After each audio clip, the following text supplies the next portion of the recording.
So now let's talk about work energy theorem आपके पास में. So what is work energy theorem? Work energy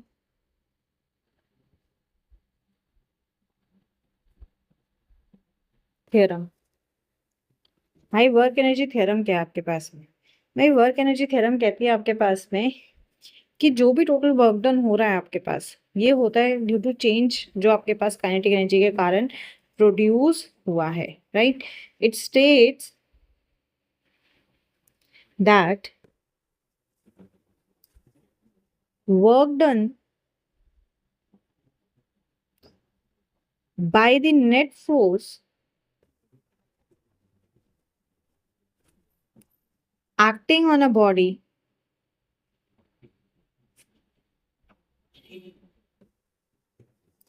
is equal to the change produced in the kinetic energy of the body. कहता है कि body की जो kinetic energy में आपके पास में चेंज प्रोड्यूस हुआ है उसके कारण आपके पास, दैट इज, हम क्या कह सकते हैं, मान लो एक बॉडी है जिसका मास है m, there is an object जिसका मास है m और इस पे फोर्स एक्ट कर रहा है आपके पास में, दैट इज कैपिटल F. और इस फोर्स के कारण आपके पास एक एक्सीलरेशन प्रोड्यूस हो रहा है, दैट इज k. कहता है when a force F acting on a body of mass m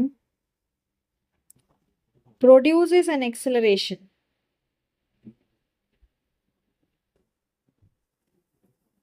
a in it. कहते भी एक्सीलरेशन a प्रोड्यूस हो रहा है आपके पास में, एक्सीलरेशन हो रहा है, मूव कर रहा है, दैट इज कोई डिस्टेंस कवर कर रहा है. So after covering a distance s, suppose velocity of body changes to v from u.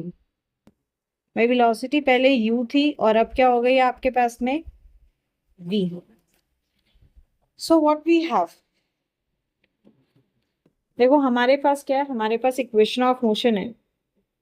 We have by equation of motion velocity है, एक्सीलरेशन आपके पास में हो रहा है, तो we can write that v square minus u square equals to 2as, है कि नहीं. अब हमारे पास काइनेटिक एनर्जी क्या होती है, it is half M V square. तो हम क्या करते हैं, हम करते हैं भाई multiply both sides by half, multiply both sides by half M आपके पास. So what does this becomes? This becomes half mv square minus half mu square equals to 2 into half mas. 2 से 2 काट दीजिए. So this will become what? Half mv square minus half mu square equals to mas. Right? Now, by Newton's second law, by Newton's second law of motion, Newton का second law of motion क्या कहता है, it says that force equals to M A. What we got was half M V square minus half M U square. हम M A की जगह क्या लिख सकते हैं, force, that is F into S बन जाएगा आपके पास, फोर्स इंटू डिस्प्लेसमेंट, है कि नहीं. Now what is this, V is final velocity, this is final kinetic energy, u is initial velocity, this is initial kinetic energy, and force into displacement is work done. Right. तो क्या आया आपके पास में, ये आ गया change in kinetic energy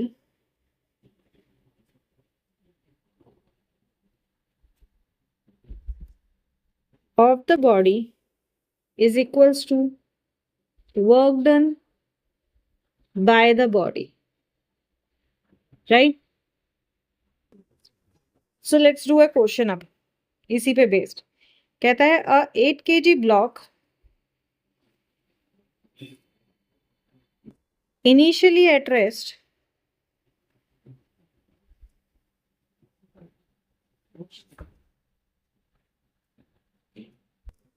is pulled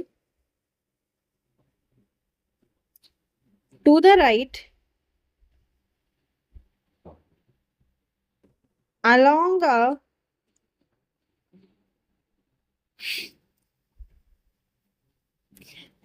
a frictionless horizontal surface by a constant horizontal force of 12 Newton. ठीक है, कहते हैं find the velocity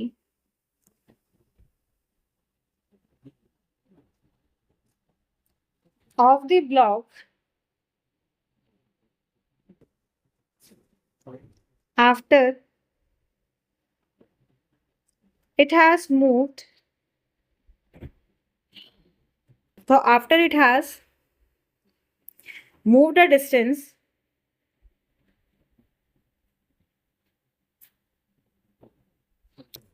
of 3 meters. Also find out the acceleration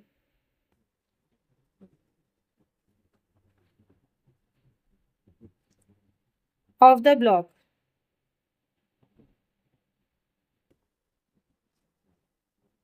ठीक है, आपको दिया हुआ है कि एक सरफेस है जहां पे एक ऑब्जेक्ट है जिसका मास है 8 किलो, उसका रखा गया है, फोर्स आपके पास लग रहा है 12 न्यूटन, डिस्प्लेसमेंट इज 3 मीटर आपके पास में, right?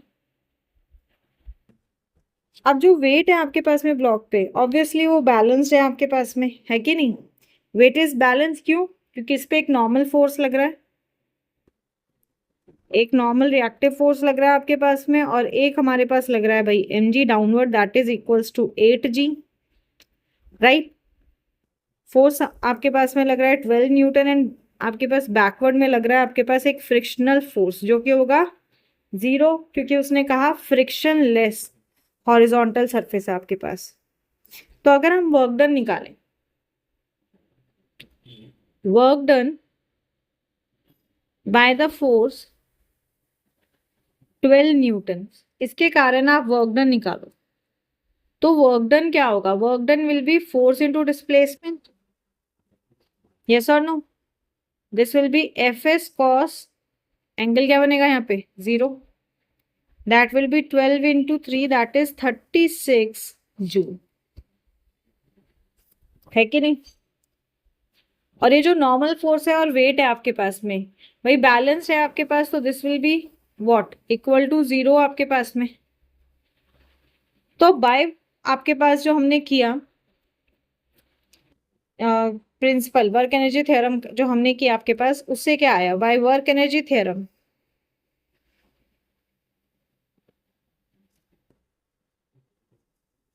by work energy theorem, what we have work done equals to final kinetic energy minus initial kinetic energy, that is half mv square minus half mu square, है कि नहीं? अब initially block rest पे है, that is initial velocity is 0, तो आ गया work done equals to what? Half mv square,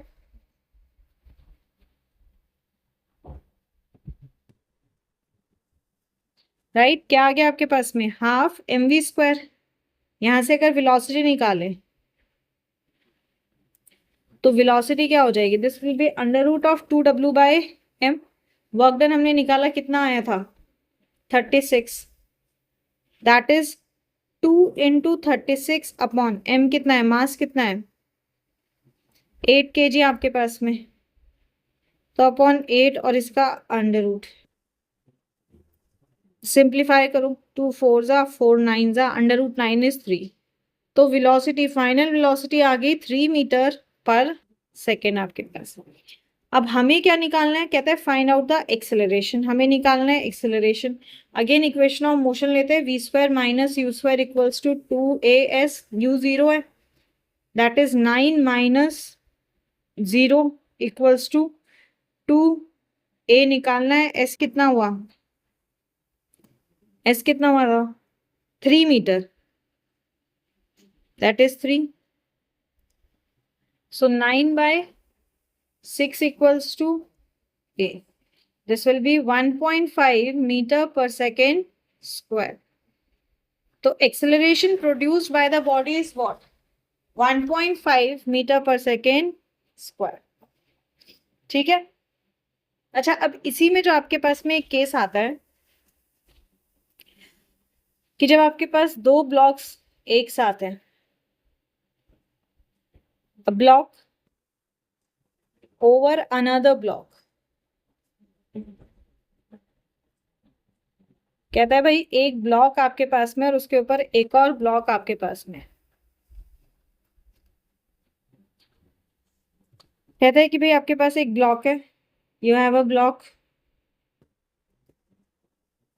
B से, और इसके ऊपर एक और ब्लॉक ए है, इट कैन बी छोटा आपके पास में। कहता है भाई एक ब्लॉक है, उसके ऊपर एक और ब्लॉक हमारे पास में।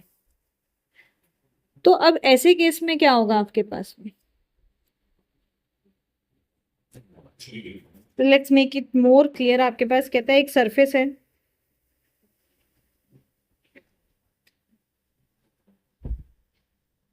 इस पर एक ब्लॉक है आपके पास में बी से, इसका मास है mb। इस पर हमने रखा एक ब्लॉक ए से, इसका मास है आपके पास में ma। ओके, मान लेते हैं कि जो ब्लॉक बी है आपके पास, that block B is accelerating towards right. ठीक है, block B is accelerating towards right आपके पास में। अब ऐसे केस में आपके पास में ए और बी पे अलग अलग फोर्स लग रहे होंगे। समझो, पहले ए को समझो। देखो, जो हमारे पास ब्लॉक ए है, एक तो इस पे एक्सेलेरेशन ए लग रहा होगा जो कि सेम एज बी होगा क्योंकि उसके कांटेक्ट में है। दूसरा, इस पर एक नॉर्मल रिएक्शन फोर्स लग रहा होगा आपके पास में, that is from B on A. So ये हो गया आपके पास में कि ए पे एक नॉर्मल फोर्स लग रहा है आपके पास में जो बी के कारण लग रहा है ए पे, और बताते हैं। और एक होगा आपके पास में जो वेट लग रहा होगा mg। mg होता है आपके पास वेट ऑफ ए के कारण आपके पास, है कि नहीं। बात करें अगर हम बी की, तो बी की भी बात करें आपके पास में, तो बी पे एक तो जो फोर्स अप्लाई हो रहा है एफ, वो फोर्स है जिसके कारण ये एक एक्सीलरेशन प्रोड्यूस कर रहा है। दूसरा, बी के वेट के कारण जो आपके पास एक फोर्स लग रहा है, दैट इज mvg, राइट। इसके साथ ही एक नॉर्मल रिएक्टिव फोर्स लग रहा है एनजी। ये क्या है आपके पास में, फ्रॉम ग्राउंड ऑन बी, वही जो ग्राउंड के कारण लग रहा है आपके पास में। इसके साथ आपके पास में, क्योंकि ए इसके ऊपर है, तो ए भी तो एक नॉर्मल फोर्स लगा रहा होगा फ्रॉम ए टू बी, है कि नहीं। अब देखो, क्योंकि सरफेस तो चलो फ्रिक्शनलेस है, पर ए और बी आपस में कांटेक्ट में है कि नहीं। ए और बी आपस में क्या है आपके पास में, कांटेक्ट में है, तो इसके कारण एक फ्रिक्शन प्रोड्यूस हो रहा होगा, and this will B opposing always आपके पास, तो फ्रिक्शन बी ड्यू टू ए। भाई बी पे जो फ्रिक्शनल फोर्स लग रहा है आपके पास में ड्यू टू ए आपके पास, यस और नो। तो फ्रिक्शनल फोर्स आपके पास में आ रहा है बी पे, जो कि लेफ्ट में है, जो कि मोशन को अपोज कर रहा है। और नॉर्मल रिएक्टिव फोर्स आपके पास में लग रहा है, आपके पास जो ब्लॉक ए बी पे लगा रहा है इक्वल एंड ऑपोजिट होगा जो नॉर्मल रिएक्टिव फोर्स बी ए पे लगा रहा है। तो जब भी आपके पास में ऐसा क्वेश्चन आए जहां पे आपके पास में दो ऑब्जेक्ट्स, आपके पास में क्या है, दो ऑब्जेक्ट्स आपके पास में इंटरफेस में, इस तरह के फ्रेम में आपके पास में, तो वर्क डन बाय वेट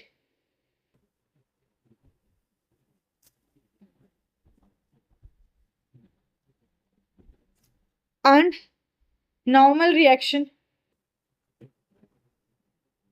दोनों क्या हो जाएंगे, जीरो। राइट, दोनों क्या हो जाएंगे, जीरो। क्यों? दोनों आपस में परपेंडिकुलर है डिस्प्लेसमेंट के, they are perpendicular to displacement.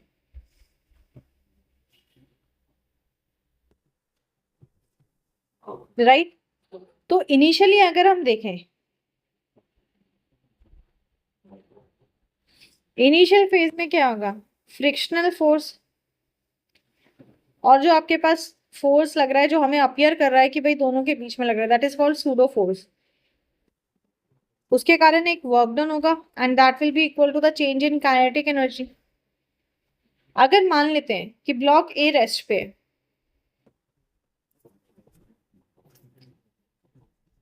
With respect to B, अच्छा अगर आपके पास में ब्लॉक ए रेस्ट पे, then what can you say about the kinetic energy, change in kinetic energy? Kinetic energy क्या हो जाएगी आपके पास, जीरो, है कि नहीं?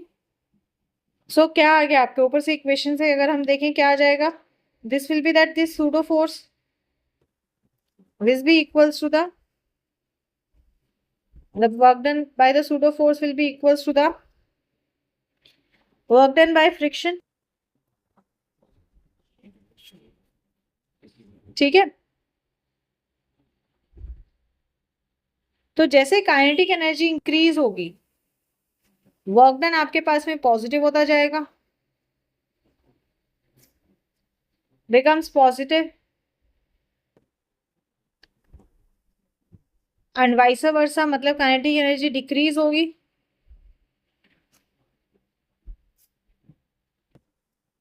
वैसे वर्क डन नेगेटिव हो जाएगा।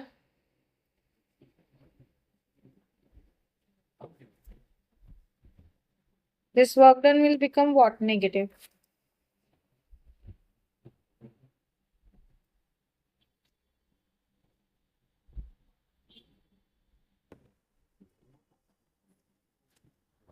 राइट, सेम अब हम देखते हैं कि work energy theorem variable force पे किस तरीके से एक्ट करता है। For variable force,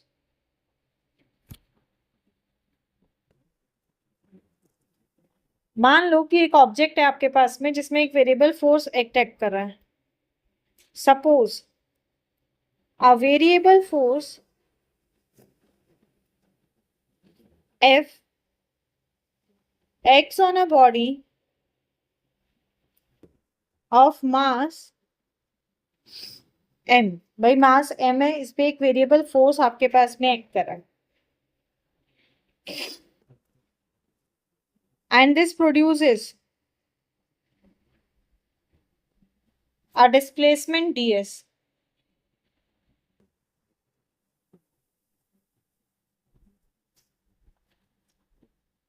in its own direction, by same force के डायरेक्शन में, then theta will be zero, है कि नहीं? तो हम क्या कह सकते हैं भाई, D W equals to F dot D S, ये हो जाएगा F D S cos 0 degree, that is हम लिख सकते हैं D W equals to F D S, है कि नहीं? बात करते हैं time rate of kinetic energy, change of kinetic energy, because work done is equals to change in kinetic energy, right? तो हम क्या कर सकते हैं, दैट डी के by D T is equals to D by D T of half M V square है कि नहीं? अब देखो हाफ कांस्टेंट है, बाहर ले लेते हैं। m कांस्टेंट है, बाहर ले लो। हम करते हैं D by D T of V square. अच्छा आप समझो, आपके पास D by D x of X होता है, आप कर देते हैं एक्स का डेरिवेटिव 1।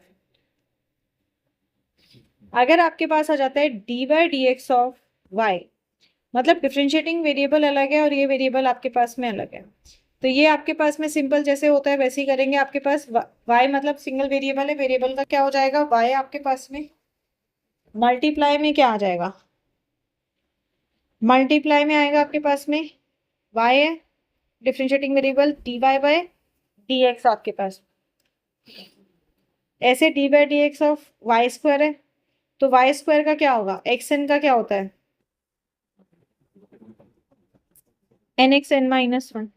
तो वाई स्क्वायर का क्या हो जाएगा, 2y 2 माइनस वन, मल्टीप्लाई में क्वेश्चन में वेरिएबल क्या है y और डिफरेंशिएटिंग वेरिएबल क्या है x, dy बाय dx। तो सेम जब हम v स्क्वायर का करेंगे, ये आ जाएगा 2v और यहाँ आ जाएगा dv बाय dt, क्योंकि आपके पास में जो डिफरेंशिएटिंग वेरिएबल है, आपके पास डिफरेंशिएटिंग वेरिएबल इज t आपके पास में, और हम किसको डिफरेंशिएट कर रहे हैं, हम v को डिफरेंशिएट कर रहे हैं, राइट।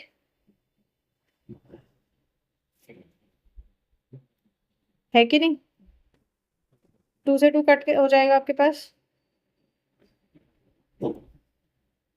तो डी के by D t equals to m dv by dt into v। अब देखो एक्सेलरेशन क्या होता है, dv बाय dt, हम इसके लिए क्या लिख सकते हैं, acceleration.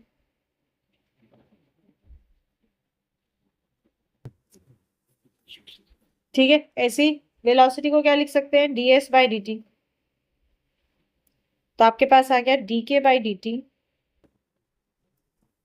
Mass into acceleration is force, ds by dt, dt से dt गया, ये बन जाएगा dk equals to f ds।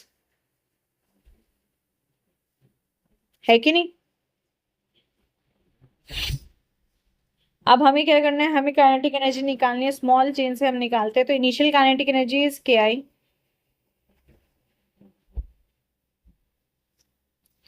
Initial kinetic energy is K I which changes to final kinetic energy जो है कि के F.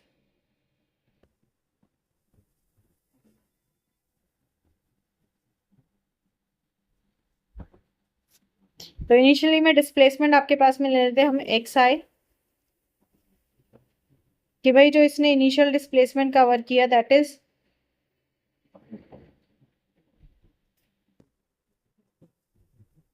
X i which changes to final displacement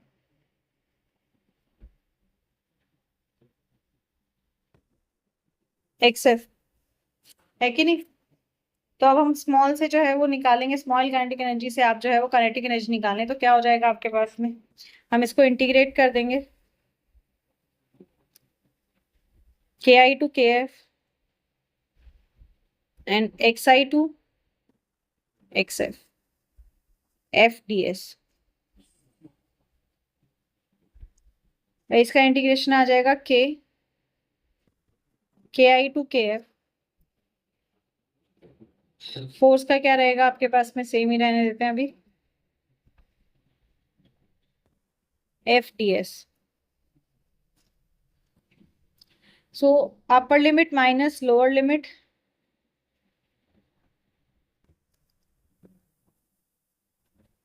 F D S आपके पास में, ये क्या है आपके पास, this is change in kinetic energy, this is change in kinetic energy, that is kf minus ki, which will be equal to xi to xf f ds। है कि नहीं? equals to work done। this proves that work energy theorem आपके पास variable force के लिए भी काम करता है, मतलब this is independent of Newton second law आपके पास में। इसमें जो तीनों डायमेंशन है आपके पास में वेक्टर फॉर्म के, वह अप्लाई होते हैं। Let's do a question. कहता है consider a drop of small payable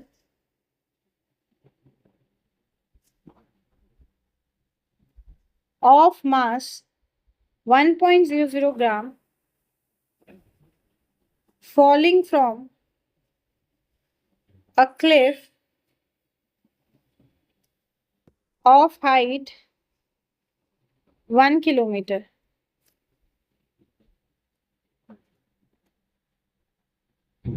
It hits the ground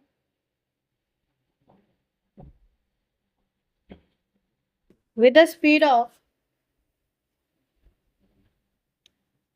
50 meter per second. Then what is the work done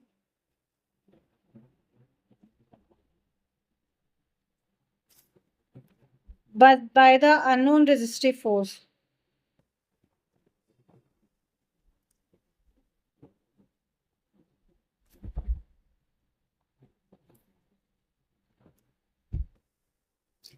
अब देखो आपने उसको क्लिफ से ड्रॉप किया, मतलब इनिशियल वेलोसिटी 0, मास दिया हुआ है आपके पास में 1 gram, that can be written as 10 to the power -3 kg। Velocity हो जाती है 50 मीटर पर सेकेंड आपके पास में, हाइट होगी जी 1 kilometre, this will be 10 to the power 3 metre आपके पास में। सो काइनेटिक एनर्जी देखते हैं, change in kinetic energy that is delta K equals to half mv square minus half mu square.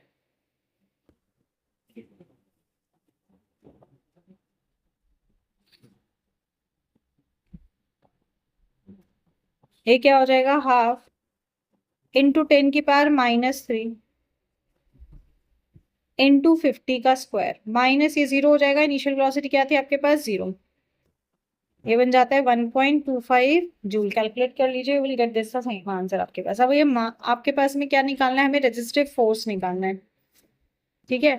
क्या निकालना है हमें, रेजिस्टिव फोर्स निकालना है आपके पास में। तो हमें पता है कि वर्क डन आपके पास में क्या होगा, force into displacement,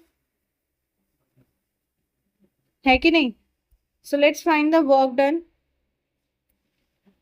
bye gravitational force.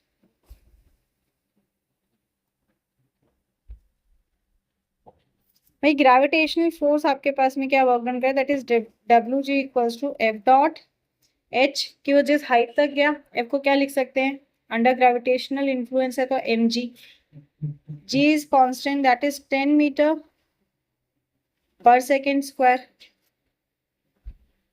Right.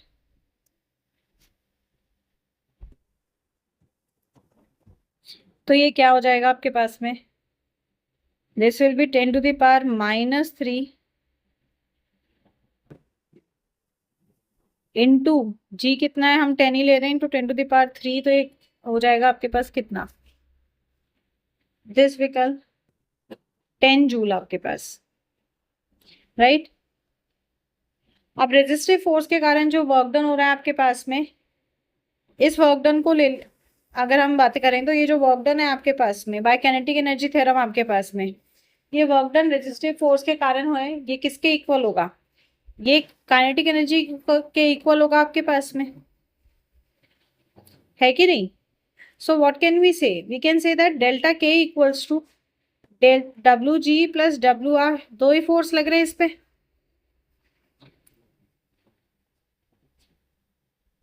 This will be delta K minus W G, delta K कितना आया, that is 1.25,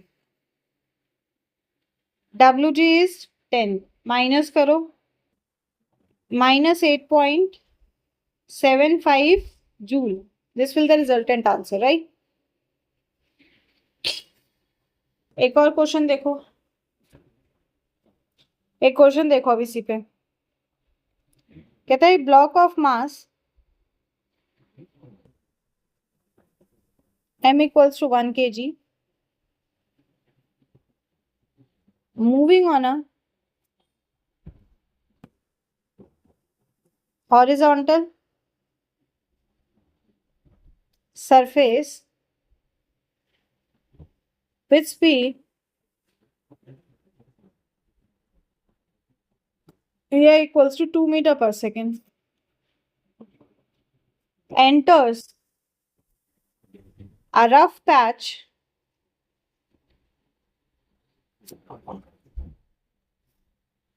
ranging from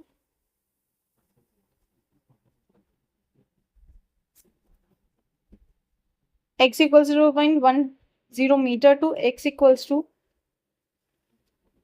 2.01 meter. ठीक है. The retarding force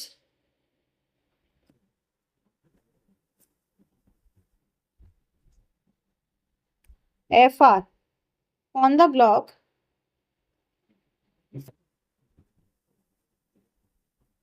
in this range is inversely proportional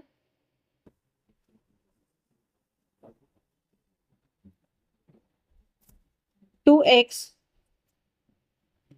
over this range. NCERT का question है, काफी important है. That is reactive force को मान लेते हैं -k/x और हमें x की रेंज दे रखी है. This is greater than 0.1, less than 2.01 metre. कहता है ये 0 होगा for x less than 0.1 metre and x greater than 2.01 metre. जहां पे आपको k की वैल्यू दे रखी है 0.5 जूल. कहते हैं what is the final kinetic energy?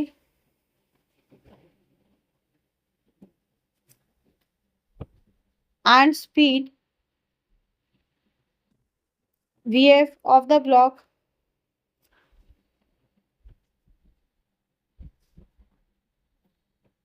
as it crosses this patch. जैसे वो उसको क्रॉस करे तो कितना होगा? अगेन लगाते हैं वर्क एनर्जी थ्योरम आपके पास में. तो by work energy theorem delta K क्या हो जाएगा आपके पास? डब्ल्यू आर के इक्वल, मतलब K F minus K I is equals to X I to x F integrate करेंगे. एफ आर जो रिएक्टिव फोर्स आपके पास में यहाँ पे लग रहा है, मतलब के एफ इक्वल्स टू के आई प्लस कितना है आपके पास में? देखो 0.10 से कह रहा है 2 मीटर आपके पास, तो इंटीग्रेटिंग लिमिट 0.1 टू 2.01 आपके पास है कि नहीं? एफ क्या आ जाएगा? -k/x dx. बेटा गेट ढाको और वो कर्टेन का देखना.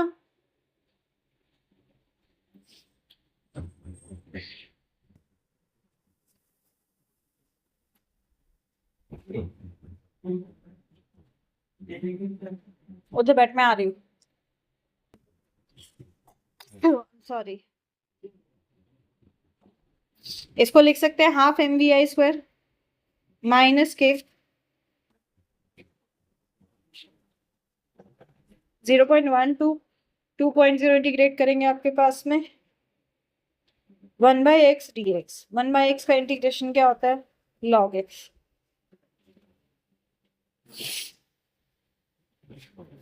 हाफ mvi²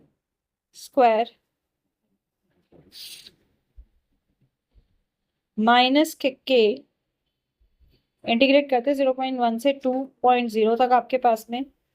अच्छा, इंटीग्रेट कर ही लो डायरेक्टली. 1/x का क्या होता है? log x. तो हम इसको क्या लिख सकते हैं? 0.1 टू 2.1. वैल्यूज को पुट कर दो. मास इज गिवन 1, रिया is initially is 2 metre per second आपके पास में, तो दैट इज 2 का स्क्वायर माइनस के, इसको लिख सकते हैं नेचुरल लॉग लगा रहे हैं, लॉग 2.01 अपॉन 0.1, राइट। अच्छा, के की भी तो वैल्यू दे ही रखी है आपको, तो दिस विल बी 2.02 माइनस 0.5।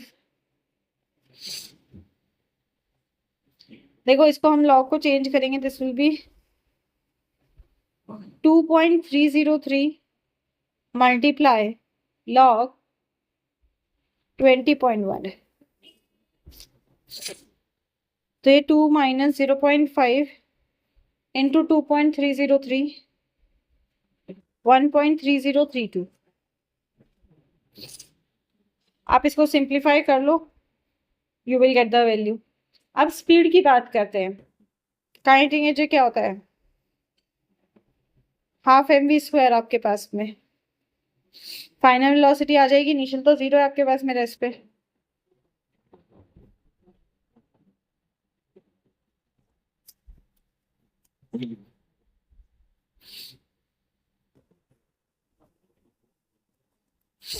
ये हो जाएगा vf का स्क्वायर आपके पास में, that is under root of 2 kf upon m into vf।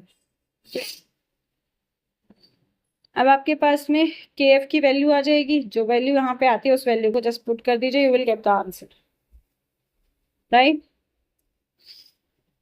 So this completes work energy theorem. Next is your potential energy.